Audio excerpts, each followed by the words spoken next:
짜잔! 반갑습니다, 여러분.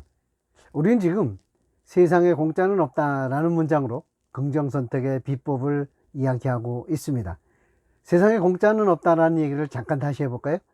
세상에 공짜는 없다는 말은 무언가를 얻기 위해서 반드시 대가를 치러야 된다. 근데 그 대가를 우리에게서 나갔다라는 개념으로 잃었다라는 표현을 써보자고 했습니다.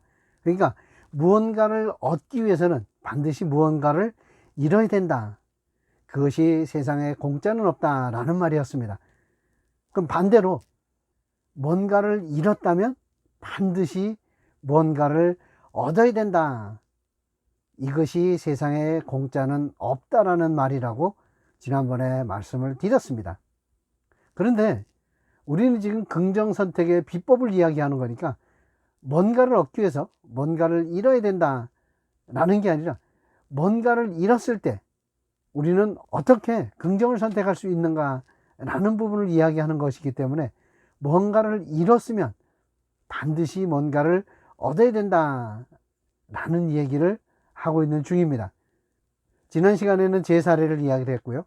이번 시간에는 서울대학교 지구환경과학부의 이상묵 교수님 사례를 가지고 여러분과 함께 하도록 하겠습니다.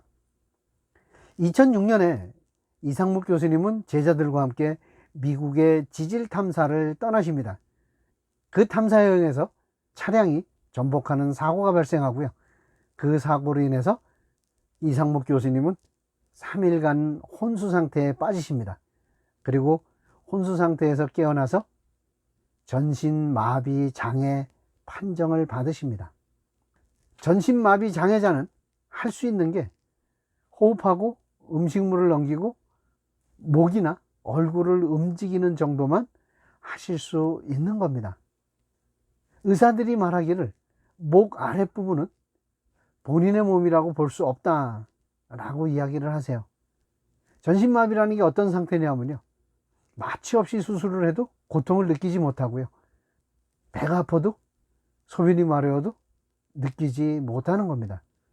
잠을 자는 동안 다리를 절단해도 절단한다는 사실을 모른다는 겁니다. 이것이 전신마비 장애입니다. 그런데요, 이상묵 교수님은 사고 이전 상태로 돌아갈 수 없다라는 사실을 아시고 5분에서 10분 정도 우울하셨답니다. 그리고 자신의 현실을 깨끗하게 받아들이고 앞으로 어떻게 살 것이냐, 어떻게 살아갈까만 고민을 하셨답니다. 이상묵 교수님은 그 고민의 결과 이 사고 후의 삶을 인생 2막이라고 표현하셨더라고요. 인생 2막은 하늘이 지금까지 내가 보지 못했던 새로운 것을 경험하라고 준 기회가 아닐까 라고 생각하시고, 이 사고는 불행의 시작이 아니라 방향의 전환일 것이다 라고 생각을 하셨답니다.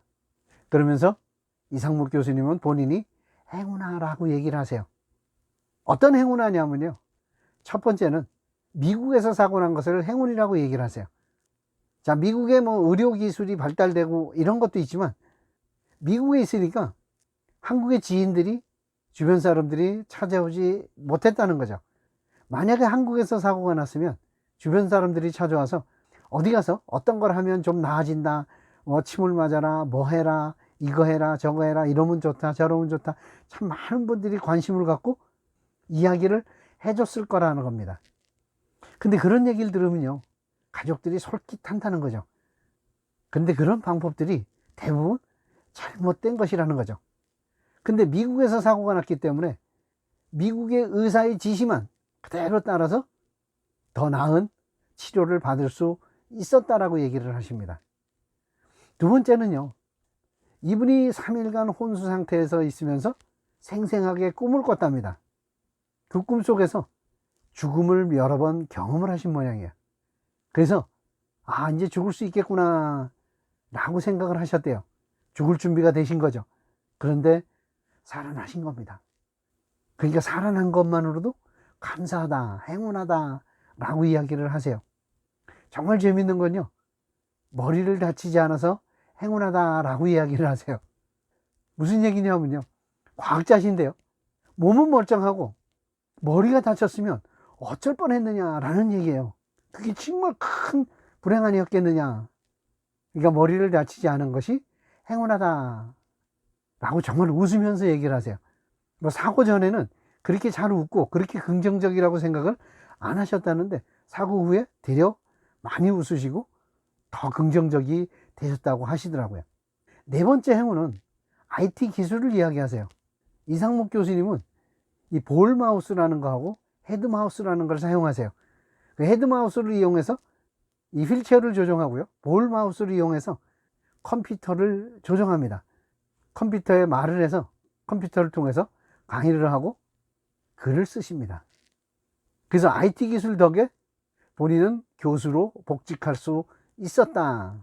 자기는 행운하다 라고 이야기를 하십니다. 이상목 교수님이 전신마비가 됐는데도 행운하라고 이야기할 수 있었던 이유는요, 과학적 사고라고 이야기를 하십니다. 이상목 교수님은 과학자인데요, 과학자는 항상 삶 자체, 사는 것 자체가 문제 해결이라는 거예요.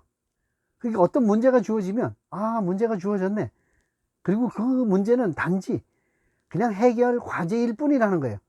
그렇게 생각을 하셨다는 겁니다. 자, 이상목 교수님은 목 아래에 몸을 잃고 새로운 삶을 얻으셨습니다. 그 외에 여러 가지를 얻으셨지만 그 새로운 삶이 너무나 큰 거기 때문에 그 한 가지로 충분히 이야기할 수도 있을 것 같습니다. 이렇게 뭔가를 잃으면 반드시 뭔가를 얻어야 됩니다. 찾기만 하면 되는 겁니다. 여러분도 찾으시면 된다는 겁니다. 찾는 방법은요, 이상목 교수님의 방법이 아주 훌륭합니다. 문제는 해결 과제일 뿐이다 라고 생각하셔도 되고요, 제가 말씀드리는 우리는 성장하기 위해 태어났다 라는 명제를 여러분들이 믿으시고 내 주변에서 일어나는 모든 일들은 나의 성장을 돕기 위해서 일어나는 일이다. 이 사건에서, 이 문제에서 무엇을 배울 것인가, 어떤 교훈을 주기 위해서 이런 문제가 생겼나, 이런 사고가 생겼나, 나는 어떻게 해야 될 것인가, 나는 무엇을 할 수 있을까, 이런 배우는 자세의 질문을 스스로 하신다면 여러분은 반드시 그 사건, 그 사고에서 얻는 것이 있으실 겁니다. 그러면 여러분은 긍정을 선택하시는 거죠. 똑같은 사건에서 행복할 것이냐 불행할 것이냐는 여러분 선택에 달려 있다는 겁니다.